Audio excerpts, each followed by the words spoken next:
ഈശോ മിശിഹായ്ക്ക് സ്തുതിയായിരിക്കട്ടെ. Lumen Cristo 101 ദിവസം കൊണ്ട് ബൈബിൾ പുതിയ നിയമം വായിച്ചു തീർക്കുന്ന വചന പദ്ധതിയിലേക്ക് ഏവർക്കും സ്വാഗതം. ഇന്ന് ദിവസം 90. കൊളോസോസ് 1 മുതൽ 4 വരെയുള്ള അധ്യായങ്ങളാണ് നാം ഇന്ന് വായിക്കുന്നത്. ക്രിസ്തുവിലെ പൂർണ്ണത, യേശു ക്രിസ്തുവിന്റെ പരമാധികാരവും വ്യാജ ഉപദേശങ്ങൾക്കെതിരെയുള്ള മുന്നറിയിപ്പുമാണ് നാം ഇന്ന് വായിക്കുന്നത്. കൊളോസോസ് അധ്യായം 1. അഭിവാദനം. ദൈവഹിതമനുസരിച്ച് യേശു ക്രിസ്തുവിൽ അപ്പോസ്തലനായ പൗലോസും സഹോദരനായ തിമോത്തിയോസും കൂടെ ക്രിസ്തുവിൽ വിശുദ്ധരും വിശ്വാസികളുമായ കൊളോസോസിലെ സഹോദരങ്ങൾക്ക് എഴുതുന്നത്: നമ്മുടെ പിതാവായ ദൈവത്തിൽ നിന്ന് നിങ്ങൾക്ക് കൃപയും സമാധാനവും കൃതജ്ഞതയും പ്രാർത്ഥനയും. ഞങ്ങൾ നിങ്ങൾക്ക് വേണ്ടി പ്രാർത്ഥിക്കുമ്പോഴൊക്കെ നമ്മുടെ കർത്താവായ യേശു ക്രിസ്തുവിന്റെ പിതാവായ ദൈവത്തിന് നന്ദി പറയുന്നു. എന്തെന്നാൽ സ്വർഗത്തിൽ നിങ്ങൾക്ക് വേണ്ടി നിക്ഷിപ്തമായിരിക്കുന്ന പ്രത്യാശ മൂലം യേശു ക്രിസ്തുവിൽ നിങ്ങൾക്കുള്ള വിശ്വാസത്തെക്കുറിച്ചും നിങ്ങൾക്ക് എല്ലാ വിശുദ്ധരോടുള്ള സ്നേഹത്തെക്കുറിച്ചും ഞങ്ങൾ കേട്ടിരിക്കുന്നു. നിങ്ങളോട് അറിയിക്കപ്പെട്ട സുവിശേഷ സത്യത്തിന്റെ വചനത്തിൽ നിന്ന് ഈ പ്രത്യാശയെക്കുറിച്ച് മുമ്പ് തന്നെ നിങ്ങൾ കേട്ടിട്ടുണ്ട്. നിങ്ങൾ സുവിശേഷം ശ്രവിക്കുകയും സത്യത്തിൽ ദൈവത്തിന്റെ കൃപ പൂർണ്ണമായി മനസ്സിലാക്കുകയും ചെയ്ത നാൾ മുതൽ ലോകത്തിൽ എല്ലായിടത്തും എന്ന പോലെ നിങ്ങളുടെ ഇടയിലും അത് വളരുകയും ഫലം പുറപ്പെടുവിക്കുകയും ചെയ്തുകൊണ്ടിരിക്കുന്നു. ഞങ്ങളുടെ പ്രിയപ്പെട്ട സഹശുശ്രൂഷകൻ എപ്പഫ്രാസിൽ നിന്നാണല്ലോ നിങ്ങൾ ഇത് ഗ്രഹിച്ചത്. നിങ്ങൾക്ക് വേണ്ടിയുള്ള ക്രിസ്തുവിന്റെ വിശ്വസ്തനായ ശുശ്രൂഷകനാണ് അവൻ. ആത്മാവിലുള്ള നിങ്ങളുടെ സ്നേഹത്തെക്കുറിച്ച് അവൻ ഞങ്ങളോട് പറഞ്ഞിട്ടുണ്ട്. ക്രിസ്തു സൃഷ്ടിയുടെ മകുടം. തന്മൂലം അതേക്കുറിച്ച് കേട്ട നാൾ മുതൽ നിങ്ങൾക്ക് വേണ്ടി പ്രാർത്ഥിക്കുന്നതിൽ നിന്ന് ഞങ്ങൾ വിരമിച്ചിട്ടില്ല. നിങ്ങൾ പൂർണ്ണമായ ജ്ഞാനവും ആത്മീയ അറിവും വഴി ദൈവഹിതത്തെക്കുറിച്ചുള്ള ഉൾക്കാഴ്ച കൊണ്ട് നിറയാൻ വേണ്ടിയാണ് ഞങ്ങൾ പ്രാർത്ഥിക്കുന്നത്. കർത്താവിനെ യോജിച്ചതും അവിടത്തേക്ക് തികച്ചും പ്രീതിജനകവുമായ ജീവിതം നയിക്കാൻ നിങ്ങൾക്കിടയാകട്ടെ. അതുവഴി നിങ്ങളുടെ എല്ലാ പ്രവൃത്തികളും ഫലദായകമാവുകയും ദൈവത്തെക്കുറിച്ചുള്ള ജ്ഞാനത്തിൽ നിങ്ങൾ അഭിവൃദ്ധിപ്പെടുകയും ചെയ്യും. സന്തോഷത്തോടെ എല്ലാം സഹിക്കുന്നതിനും ക്ഷമിക്കുന്നതിനും അവിടുത്തെ മഹത്വത്തിന്റെ പ്രഭാവത്തിനനുസൃതമായി സർവശക്തിയിലും നിങ്ങൾ ബലം പ്രാപിക്കട്ടെ. പ്രകാശത്തിൽ വിശുദ്ധരോടൊപ്പം പങ്കുചേരാനുള്ള അവകാശത്തിന് നമ്മെ യോഗ്യരാക്കിയ പിതാവിന് കൃതജ്ഞത അർപ്പിക്കുവിൻ. അന്ധകാരത്തിന്റെ ആധിപത്യത്തിൽ നിന്ന് അവിടുന്ന് നമ്മെ വിമോചിപ്പിച്ചു. അവിടുത്തെ പ്രിയപുത്രന്റെ രാജ്യത്തിലേക്ക് നമ്മെ ആനയിക്കുകയും ചെയ്തു. അവനിലാണല്ലോ നമുക്ക് രക്ഷയും പാവമോചനവും ലഭിച്ചിരിക്കുന്നത്. അവൻ അദൃശ്യനായ ദൈവത്തിന്റെ പ്രതിരൂപവും എല്ലാ സൃഷ്ടികൾക്കും മുമ്പുള്ള ആദ്യജാതനുമാണ്. കാരണം അവനിൽ സ്വർഗത്തിലും ഭൂമിയിലുമുള്ള ദൃശ്യവും അദൃശ്യവുമായ എല്ലാ വസ്തുക്കളും സൃഷ്ടിക്കപ്പെട്ടു. സിംഹാസനങ്ങളോ ആധിപത്യ ശക്തികളോ അധികാരങ്ങളോ എന്തുമാകട്ടെ, എല്ലാം അവനിലൂടെയും അവന് വേണ്ടിയുമാണ് സൃഷ്ടിക്കപ്പെട്ടത്. അവനാണ് എല്ലാറ്റിനും മുമ്പുള്ളവൻ. അവനിൽ സമസ്തവും സ്ഥിതി ചെയ്യുന്നു. അവൻ സഭയാകുന്ന ശരീരത്തിന്റെ ശിരസ്സാണ്. അവൻ എല്ലാറ്റിന്റെയും ആരംഭവും മരിച്ചതിൽ നിന്നുള്ള ആദ്യജാതനുമാണ്. ഇങ്ങനെ എല്ലാ കാര്യങ്ങളിലും അവൻ പ്രഥമസ്ഥാനീയനായി. എന്തെന്നാൽ അവനിൽ സർവസമ്പൂർണതയും നിവസിക്കണമെന്നും ദൈവം തിരുമനസ്സായി. സ്വർഗത്തിലും ഭൂമിയിലുള്ള എല്ലാ വസ്തുക്കളെയും അവനിലൂടെ അവിടുന്ന് തന്നോട് അനുരഞ്ജിപ്പിക്കുകയും അവൻ കുരിശിൽ ചിന്തിയ രക്തം വഴി സമാധാനം സ്ഥാപിക്കുകയും ചെയ്തു. വിശ്വാസ സ്ഥിരത. ഒരിക്കൽ നിങ്ങൾ ദൈവത്തിൽ നിന്ന് അകന്നു ജീവിക്കുന്നവരും ദുഷ്പ്രവൃത്തികൾ വഴി മനസ്സിൽ ശത്രുത പുലർത്തുന്നവരുമായിരുന്നു. എന്നാൽ ഇപ്പോൾ ക്രിസ്തു തന്റെ മരണം വഴി സ്വന്തം ഭൗതിക ശരീരത്തിൽ നിങ്ങളെ അനുരഞ്ജിപ്പിച്ചിരിക്കുന്നു. അവിടുത്തെ മുൻപിൽ പരിശുദ്ധരും കുറ്റമറ്റരും നിർമ്മലരുമായി നിങ്ങൾ സമർപ്പിക്കുന്നതിന് വേണ്ടിയാണത് അവൻ ഇപ്രകാരം ചെയ്തത്. എന്നാൽ നിങ്ങൾ ശ്രവിച്ച സുവിശേഷം നൽകുന്ന പ്രത്യാശയിൽ നിന്ന് വ്യതിചലിക്കാതെ സ്ഥിരതയോടും ദൃഢനിശ്ചയത്തോടും കൂടെ വിശ്വാസത്തിൽ നിങ്ങൾ നിലനിൽക്കേണ്ടിയിരിക്കുന്നു. ആകാശത്തിന് താഴെയുള്ള എല്ലാ സൃഷ്ടികളോടും സുവിശേഷം പ്രസംഗിക്കപ്പെട്ടിട്ടുണ്ട്. പൗലോസായ ഞാൻ അതിന്റെ ശുശ്രൂഷകനായി. വിജാതിയർക്കുള്ള ശുശ്രൂഷ. നിങ്ങളെ പ്രതിയുള്ള പീഡകളിൽ ഞാൻ സന്തോഷിക്കുന്നു. സഭയാകുന്ന തന്റെ ശരീരത്തെ പ്രതി ക്രിസ്തുവിന് സഹിക്കേണ്ടി വന്ന പീഡകളുടെ കുറവ് എന്റെ ശരീരത്തിൽ ഞാൻ നികത്തുന്നു. നിങ്ങൾക്ക് വേണ്ടി ദൈവം എന്നെ വരമേൽപ്പിച്ച ദൗത്യം വഴി ഞാൻ സഭയിലെ ശുശ്രൂഷകനായി. ദൈവവചനം പൂർണ്ണമായി വെളിപ്പെടുത്തുക എന്നതായിരുന്നു ആ ദൗത്യം. യുഗങ്ങളുടെയും തലമുറകളുടെയും ആരംഭം മുതൽ മറച്ചുവെക്കപ്പെട്ടിരുന്ന ഈ രഹസ്യം ഇപ്പോൾ അവിടുന്ന് തന്റെ വിശുദ്ധർക്ക് വെളിപ്പെടുത്തിയിരിക്കുന്നു. ഈ രഹസ്യത്തിന്റെ മഹത്വം വിജാതിരുടെ ഇടയിൽ എത്ര ശ്രേഷ്ഠമാണെന്ന് വിശുദ്ധർക്ക് വ്യക്തമാക്കി കൊടുക്കാൻ അവിടുന്ന് തീരുമാനിച്ചു. ഈ രഹസ്യമാകട്ടെ മഹത്വത്തെക്കുറിച്ചുള്ള പ്രത്യാശയായ ക്രിസ്തു നിങ്ങളിലുണ്ട് എന്നത് തന്നെ. അവനെയാണ് ഞങ്ങൾ പ്രഖ്യാപിക്കുന്നത്. എല്ലാ മനുഷ്യരെയും ക്രിസ്തുവിൽ പക്വത പ്രാപിച്ചവരാകാൻ വേണ്ടി ഞങ്ങൾ എല്ലാവർക്കും മുന്നറിയിപ്പ് നൽകുകയും എല്ലാവരെയും സർവവിജ്ഞാനവും പഠിപ്പിക്കുകയും ചെയ്യുന്നു. ഈ ലക്ഷ്യം പ്രാപിക്കുന്നതിന് വേണ്ടിയാണ് അവൻ എന്നിൽ ശക്തിയായി ഉണർത്തുന്ന ശക്തി കൊണ്ട് ഞാൻ കഠിനമായി അധ്വാനിക്കുന്നത്. കൊളോസോസ് അധ്യായം 2. നിങ്ങൾക്ക് വേണ്ടിയും ലവോദിക്കയിലുള്ളവർക്ക് വേണ്ടിയും എന്റെ മുഖം നേരിട്ട് കണ്ടിട്ടില്ലാത്ത അനേകർക്ക് വേണ്ടിയും ഞാൻ എത്ര ശക്തമായി പോരാടുന്നെന്നും നിങ്ങൾ അറിയണമെന്ന് ഞാൻ ആഗ്രഹിക്കുന്നു. സ്നേഹത്താൽ പരസ്പരബദ്ധമായ നിങ്ങളുടെ ഹൃദയങ്ങൾക്ക് ആശ്വാസവും സുനിശ്ചിതമായ ബോധ്യത്തിന്റെ പൂർണ്ണ സമ്പത്തും ദൈവത്തിന്റെ രഹസ്യമായ ക്രിസ്തുവിനെ കുറിച്ചുള്ള സമ്പൂർണമായ അറിവും ലഭിക്കുന്നതിന് വേണ്ടിയാണ് ഞാനിത് ചെയ്യുന്നത്. ജ്ഞാനത്തിന്റെയും അറിവിന്റെയും നിധികൾ അവനിലാണ് ഒളിഞ്ഞു കിടക്കുന്നത്. ഞാനിത് പറയുന്നത് വഞ്ചനാത്മകമായ വാക്കുകൾ കൊണ്ട് ആരും നിങ്ങളെ വഴിതെറ്റിക്കാതിരിക്കുവാൻ വേണ്ടിയാണ്. ഞാൻ ശാരീരികമായി നിങ്ങളിൽ നിന്ന് വിദൂരസ്ഥനാണെങ്കിലും ആത്മാവിൽ നിങ്ങളോടുകൂടെയുണ്ട്. നിങ്ങളുടെ ജീവിതക്രമവും ക്രിസ്തുവിലുള്ള അടിയുറച്ച വിശ്വാസവും കണ്ട് ഞാൻ സന്തോഷിക്കുകയും ചെയ്യുന്നു. ക്രിസ്തുവിൽ പൂർണ്ണത. കർത്താവായ യേശു ക്രിസ്തുവിനെ നിങ്ങൾ സ്വീകരിച്ചിരിക്കുന്നതിനാൽ അവനിൽ ജീവിക്കുവിൻ.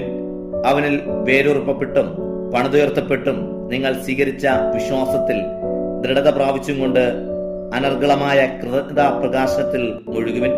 ക്രിസ്തുവിന് യോജിക്കാത്തതും പ്രപഞ്ചത്തിന്റെ മൂലഭൂതങ്ങൾക്കും മാനുഷിക പാരമ്പര്യത്തിനും മാത്രം ചേർന്നതുമായ വ്യർത്ഥ പ്രലോഭനത്തിനും തത്വചിന്തയ്ക്കും ആരും നിങ്ങളെ ഇരയാക്കാതിരിക്കാൻ ശ്രദ്ധിക്കണം. ദൈവത്വത്തിന്റെ പൂർണ്ണത മുഴുവൻ അവനിൽ മൂർത്തീഭവിച്ചിരിക്കുന്നു. എല്ലാ ആധിപത്യങ്ങളുടെയും അധികാരങ്ങളുടെയും ശിരസായ അവനിലാണ് നിങ്ങളും പൂർണ്ണത പ്രാപിച്ചിരിക്കുന്നത്. അവനിൽ നിങ്ങളും പരിച്ഛേദനം സ്വീകരിച്ചിരിക്കുന്നു. കൈകളാൽ നിർവഹിക്കപ്പെടുന്ന പരിച്ഛേദനമല്ല, ശരീരത്തിന്റെ അധമവാസനകളെ നിർമ്മാർജ്ജനം ചെയ്യുന്ന ക്രിസ്തുവിന്റെ പരിച്ഛേദനം. ജ്ഞാനസ്നാനം വഴി നിങ്ങൾ അവനോടൊപ്പം സംസ്കരിക്കപ്പെട്ടു. മരിച്ചവരിൽ നിന്ന് അവനെ ഉയർപ്പിച്ച ദൈവത്തിന്റെ പ്രവർത്തനത്തിലുള്ള വിശ്വാസ നിമിത്തം നിങ്ങൾ അവനോടുകൂടെ ഉയർപ്പിക്കപ്പെടുകയും ചെയ്തിരിക്കുന്നു. നിങ്ങൾ പാവനിമിത്തം മൃതരും ദുർവാസനകളുടെ പരിച്ഛേദനം നിർവഹിക്കാത്തവരുമായിരുന്നു. ദൈവം നിങ്ങളെ അവനോടുകൂടെ ജീവിപ്പിക്കുകയും നമ്മുടെ എല്ലാ പാവങ്ങളും ക്ഷമിക്കുകയും ചെയ്തു. നമുക്ക് ദോഷകരമായി നിന്ന ലിഖിത നിയമങ്ങളെ അവൻ മായ്ച്ചു കളയുകയും അവയെ കുരിശിൽ തറച്ച് നിഷ്കാസനം ചെയ്യുകയും ചെയ്തു. ആധിപത്യങ്ങളെയും അധികാരങ്ങളെയും അവൻ നിരായുധമാക്കി. അവൻ കുരിശിൽ അവയുടെ മേൽ വിജയം ആഘോഷിച്ചുകൊണ്ട് അവയെ പരസ്യമായി അവഹേളന പാത്രമാക്കി. ഭക്ഷണപാനീയങ്ങളുടെ കാര്യത്തിൽ ആരും നിങ്ങളെ കുറ്റപ്പെടുത്താതിരിക്കട്ടെ. അതുപോലെ തന്നെ ഉത്സവങ്ങളുടെയും അമാവാസിയുടെയും സാപത്തിന്റെയും ആചരണത്തിലും. ഇവയെല്ലാം വരാനിരുന്നവന്റെ വെറും പ്രതിച്ഛായകൾ മാത്രം. യാഥാർത്ഥ്യമാകട്ടെ ക്രിസ്തുവും. മായാദർശനങ്ങൾ വിശകലനം ചെയ്തുകൊണ്ടും കപട വിനയത്തിലും ദൈവദൂതന്മാരുടെ ആരാധനയിലും ആഭിമുഖ്യം കാണിക്കുന്ന ആളുകൾ നിങ്ങളെ വഞ്ചിക്കാതിരിക്കട്ടെ. അവർ ഭോഗലാലസമായ മനസ്സോടുകൂടെ വ്യർത്ഥമായി അഹങ്കരിക്കുന്നവരാണ്. അവർ ശിരസിനോട് ഗാഠബന്ധം പുലർത്തുന്നില്ല. ശരീരം മുഴുവൻ സന്ധിബന്ധങ്ങളാലും സ്ഥിരകളാലും പരിപുഷ്ടമാക്കപ്പെടും. കൂട്ടിയിണക്കപ്പെട്ടും ദൈവഹിതാനുസരണം പൂർണ്ണ വളർച്ച പ്രാപിക്കുന്നത് ഈ ശിരസിൽ നിന്നാണല്ലോ. ക്രിസ്തുവിൽ പുതുജീവിതം. ക്രിസ്തുവിനോടൊപ്പം പ്രപഞ്ചത്തിന്റെ മലഭൂതങ്ങൾക്ക് നിങ്ങൾ മരിച്ചു കഴിഞ്ഞിരിക്കുന്നതിനാൽ ഇനിയും ലോകത്തിന്റെ ഇതെന്ന മട്ടിൽ ജീവിക്കുന്നതിന് സ്പർശിക്കരുത്, രുചിക്കരുത്, കൈകാര്യം ചെയ്യരുത് എന്നീ നിബന്ധനകൾക്ക് നിങ്ങൾ വിധേയരാകുന്നതിന് ഉപയോഗിക്കുമ്പോൾ നശിച്ചു പോകുന്നവയെ പറ്റിയുള്ളതാണ് ഈ നിബന്ധനകൾ. ഇവ വെറും മാനുഷികമായ ഉപദേശങ്ങളും സിദ്ധാന്തങ്ങളും അനുസരിച്ചുള്ളവയാണ്. തീവ്രമായ ഭക്തിയും ആത്മനിന്ദയും ആത്മപീഡനവും പ്രോത്സാഹിപ്പിക്കുന്നതിനാൽ വിജ്ഞാനത്തിന്റെ പ്രതീതി ഇവയിൽ അനുഭവപ്പെടും. എന്നാൽ ജഡാഭിലാഷങ്ങളെ നിയന്ത്രിക്കുന്ന കാര്യത്തിൽ ഇവയ്ക്ക് യാതൊരു മൂല്യവുമില്ല. കൊളോസോസ് അധ്യായം 3. ക്രിസ്തുവിനോടൊപ്പം നിങ്ങൾ ഉയർപ്പിക്കപ്പെട്ടെങ്കിൽ ദൈവത്തിന്റെ വലത്തുഭാഗത്ത് ഉപവിഷ്ടനായിരിക്കുന്ന ക്രിസ്തു വസിക്കുന്ന ഉന്നതത്തിലുള്ളവയെ അന്വേഷിക്കുവിൻ. ഭൂമിയിലുള്ള വസ്തുക്കളിലല്ല, പ്രത്യുത ഉന്നതത്തിലുള്ളവയിൽ ശ്രദ്ധിക്കുവിൻ. എന്തെന്നാൽ നിങ്ങൾ മൃതരായിരിക്കുന്നു. നിങ്ങളുടെ ജീവൻ ക്രിസ്തുവിനോടൊപ്പം ദൈവത്തിൽ നിഗൂഢമായി സ്ഥിതി ചെയ്യുന്നു. നമ്മുടെ ജീവനായ ക്രിസ്തു പ്രത്യക്ഷനാകുമ്പോൾ അവനോടുകൂടെ നിങ്ങളും മഹത്വത്തിൽ പ്രത്യക്ഷപ്പെടും. ജീവിതത്തിന് നിയമങ്ങൾ. അതുകൊണ്ട് നിങ്ങളിൽ ഭൗമികമായിട്ടുള്ളതെല്ലാം അസാൻമാർഗിക, അശുദ്ധി, മനക്ഷോഭം, ദുർവിചാരങ്ങൾ, വിഗ്രഹാരാധന, തന്നായ ദ്രവ്യാസക്തി ഇവയെല്ലാം നശിപ്പിക്കുവിൻ. ഇവ നിമിത്തം ദൈവത്തിന്റെ ക്രോധം വന്നു ചേരുന്നു. നിങ്ങളും ഒരിക്കൽ അവയ്ക്കനുസൃതമായി ജീവിക്കുകയും പ്രവർത്തിക്കുകയും ചെയ്തിരുന്നു. ഇപ്പോൾ അവയെല്ലാം ദൂരെ എറിയുവിൻ. അമർഷം, ക്രോധം, ദുഷ്ടത, ദൈവദൂഷണം, അശുദ്ധ ഭാഷണം തുടങ്ങിയവ വർജിക്കുവിൻ. പരസ്പരം കള്ളം പറയരുത്. പഴയ മനുഷ്യനെ അവൻ ചെയ്തികളോടുകൂടെ നിഷ്കാസനം ചെയ്യുവിൻ. സമ്പൂർണ്ണ ജ്ഞാനം കൊണ്ട് സ്രഷ്ടാവിന്റെ പ്രതിച്ഛായക്കനുസൃതമായി നവീകരിക്കപ്പെടുന്ന പുതിയ മനുഷ്യനെ ധരിക്കുവിൻ. ഇവിടെ ഗ്രീക്കുകാരനെന്നോ യഹൂദനെന്നോ പരിച്ഛേദനെന്നോ അപരിച്ഛേദനെന്നോ അപരിഷ്കൃതനെന്നോ സിദിയനെന്നോ അടിമയെന്നോ സ്വതന്ത്രനെന്നോ വ്യത്യാസമില്ല. പിന്നെയോ ക്രിസ്തു എല്ലാമാണ്, എല്ലാവരിലുമാണ്. അതിനാൽ ദൈവത്തിന്റെ തിരഞ്ഞെടുക്കപ്പെട്ടവരും വാത്സല്യഭാചനങ്ങളും പരിശുദ്ധമെന്ന നിലയിൽ നിങ്ങൾ കാരുണ്യം, ദയ, വിനയം, സൗമ്യത, ക്ഷമ എന്നിവ ധരിക്കുവിൻ. ഒരാൾക്ക് മറ്റൊരാളോട് പരിഭവമുണ്ടായാൽ പരസ്പരം ക്ഷമിച്ച് സഹിഷ്ണുതയോടെ വർത്തിക്കുവിൻ. കർത്താവ് നിങ്ങളോട് ക്ഷമിച്ചതുപോലെ തന്നെ നിങ്ങളും ക്ഷമിക്കണം. സർവോപരി എല്ലാറ്റിനെയും കൂട്ടിയിണക്കി പരിപൂർണമായ ഐക്യത്തിൽ ബന്ധിക്കുന്ന സ്നേഹം പരിശീലിക്കുവിൻ. ക്രിസ്തുവിന്റെ സമാധാനം നിങ്ങളുടെ ഹൃദയങ്ങളെ ഭരിക്കട്ടെ. ഈ സമാധാനത്തിലേക്കാണ് നിങ്ങൾ ഏകശരീരമായി വിളിക്കപ്പെട്ടത്. അതിനാൽ നിങ്ങൾ കൃതജ്ഞത നിർഭരായിരിക്കുവിൻ. പരസ്പരം പഠിപ്പിക്കുകയും ഉപദേശിക്കുകയും ചെയ്യുമ്പോഴും കൃതജ്ഞത നിറഞ്ഞ ഹൃദയത്തോടെ ദൈവത്തിന് സങ്കീർത്തനങ്ങളും ഗാനങ്ങളും ആത്മീയ ഗീതങ്ങളും പാടുമ്പോഴും ക്രിസ്തുവിന്റെ വചനം നിങ്ങളിൽ സമൃദ്ധമായി വസിക്കട്ടെ. നിങ്ങൾ വാക്കാലോ പ്രവൃത്തിയാലോ എന്ത് ചെയ്താലും അതെല്ലാം കർത്താവായ യേശു വഴി പിതാവായ ദൈവത്തിന് കൃതജ്ഞത അർപ്പിച്ചുകൊണ്ട് അവന്റെ നാമത്തിൽ ചെയ്യുവിൻ.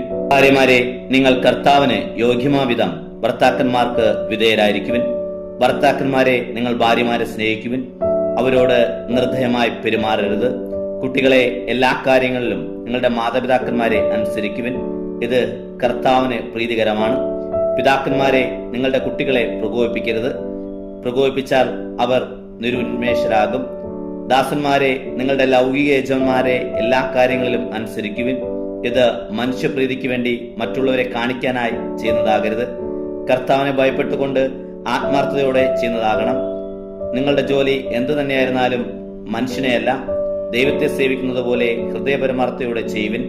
നിങ്ങൾക്ക് പ്രതി ഫലമായി കർത്താവിൽ നിന്ന് അവകാശം ലഭിക്കുമെന്ന് അറിഞ്ഞുകൊള്ളുവിൻ. കർത്താവായ ക്രിസ്തുവിനെ തന്നെയാണല്ലോ നിങ്ങൾ ശുശ്രൂഷിക്കുന്നത്. തെറ്റു ചെയ്യുന്നവന് ശിക്ഷ ലഭിക്കും. അക്കാര്യത്തിൽ മുഖനോട്ടമില്ല. കൊളോസോസ് അധ്യായം 4. യജമാന്മാരെ, നിങ്ങളുടെ ദാസനോട് നീതിയും സമഭാവനയും പുലർത്തുവിൻ. നിങ്ങൾക്ക് സ്വർഗത്തിൽ ഒരു യജമാനൻ ഉണ്ടെന്ന് ഓർമ്മിക്കുവിൻ. ഉപദേശങ്ങൾ. കൃതജ്ഞതാഭരിതരായി ഉണർന്നിരുന്ന് നിരന്തരം പ്രാർത്ഥിക്കുവിൻ. ദൈവം വചനത്തിന്റെ കവാടം ഞങ്ങൾക്ക് തുറന്നു തരാനും ഞങ്ങൾ ക്രിസ്തുവിന്റെ രഹസ്യം പ്രഖ്യാപിക്കാനുമായി നിങ്ങൾ ഞങ്ങൾക്ക് വേണ്ടിയും പ്രാർത്ഥിക്കണം. ഇതിനായിട്ടാണല്ലോ ഞാൻ ബന്ധനസ്ഥനായിരിക്കുന്നത്. പ്രസംഗിക്കാൻ എനിക്കുള്ള ഉത്തരവാദിത്തമനുസരിച്ച് ആ രഹസ്യം ഞാൻ സ്പഷ്ടമാക്കാൻ ഇടയാക്കുന്നതിന് വേണ്ടി നിങ്ങൾ പ്രാർത്ഥിക്കുവിൻ. പുറമെയുള്ളവരോട് നിങ്ങൾ വിവേകപൂർവം വർത്തിക്കുവിൻ. സമയം പൂർണ്ണമായും പ്രയോജനപ്പെടുത്തുക. നിങ്ങളുടെ സംസാരം എപ്പോഴും കരുണാനുസരണവും ഹൃദയവുമായിരിക്കട്ടെ. ഓരോരുത്തരോടും എങ്ങനെ മറുപടി പറയണമെന്ന് നിങ്ങൾ മനസ്സിലാക്കിയിരിക്കണം. ആശംസകൾ. എന്നെക്കുറിച്ചുള്ള എല്ലാ വിവരങ്ങളും തിക്കിക്കോസ് നിങ്ങളെ അറിയിക്കും. അവൻ എന്റെ വത്സല സഹോദരനും കർത്താവിൽ വിശ്വസ്ത ശുശ്രൂഷകനും സഹസേവകനുമാണ്. അതിനുവേണ്ടി തന്നെയാണ് അവനെ നിങ്ങളുടെ അടുത്തേക്ക് ഞാൻ അയച്ചത്.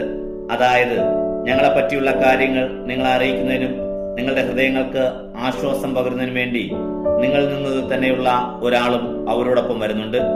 വിശ്വസ്തനും പ്രിയങ്കരനുമായ സഹോദരൻ ഒനോസിമോസ് ഇവിടെ നടന്ന എല്ലാ കാര്യങ്ങളെയും കുറിച്ച് അവർ നിങ്ങളെ അറിയിക്കും.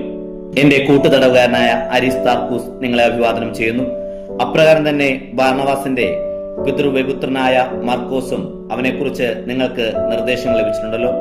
അവൻ വരികയാണെങ്കിൽ നിങ്ങൾ അവനെ സ്വാഗതം ചെയ്യണം. യൂസ്തോസ് എന്ന് വിളിക്കപ്പെടുന്ന യേസൂസും നിങ്ങൾക്ക് വന്ദനം പറയുന്നു. ദൈവരാജ്യത്തിന് വേണ്ടി അധ്വാനിക്കുന്ന എന്റെ സഹപ്രവർത്തകരിൽ പരിച്ഛേദനം സ്വീകരിച്ചവർ ഇത് 3 പേർ മാത്രമാണ്. ഇവർ എനിക്ക് വലിയ ആശ്വാസമായിരുന്നു.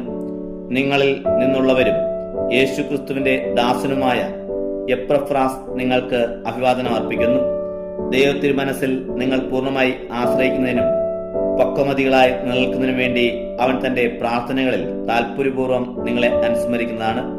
നിങ്ങൾക്ക് വേണ്ടിയും ലാവോദിക്കയിലും ഹിയറാപോളിസിലും ഉള്ളവർക്ക് വേണ്ടിയും അവൻ കഠിനമായി അധ്വാനിച്ചിട്ടുണ്ട് എന്നതിന് ഞാൻ സാക്ഷിയാണ്. നമ്മുടെ പ്രിയങ്കരനായ ഫിഷകരൻ ലുക്കായും ദേമാസും നിങ്ങൾക്ക് വന്ദനം പറയുന്നു. ലവോദിക്കയിലുള്ള സഹോദരർക്കും നിംഫായ്ക്കും അവളുടെ ഭവനത്തിലെ സഭയ്ക്കും എന്റെ ആശംസകൾ. ഈ കത്ത് നിങ്ങളുടെ ഇടയിൽ വായിച്ചു കഴിഞ്ഞതിന് ശേഷം ലവോദിക്കയിലുള്ള സഭയിലും വായിക്കണം. അതുപോലെ തന്നെ ലവോദിക്കക്കാർക്കുള്ള കത്ത് നിങ്ങളും വായിക്കണം. കർത്താവിൽ സ്വീകരിച്ചിരിക്കുന്ന ശുശ്രൂഷ നിർവഹിക്കാൻ പരിശ്രമിക്കുക എന്ന് ആർക്കിപ്പൂസിനോട് പറയുക. പൗലോസായ ഞാൻ സ്വന്തം കൈകൊണ്ട് തന്നെ ഈ അഭിവാദനം എഴുതുന്നു. എന്റെ ചങ്ങലകൾ നിങ്ങൾ ഓർമ്മിക്കുവിൻ. ദൈവകൃപ നിങ്ങളോടുകൂടെ ഉണ്ടായിരിക്കട്ടെ. ഇന്നത്തെ വായന ഇവിടെ അവസാനിക്കുമ്പോൾ ക്രിസ്തുവിൽ വേരൂന്നിയവരായി നന്ദിയുള്ള ഹൃദയത്തോടെ അവിടുത്തെ മാതൃക പിന്തുടരുക. ദൈവത്തിന് മഹത്വം.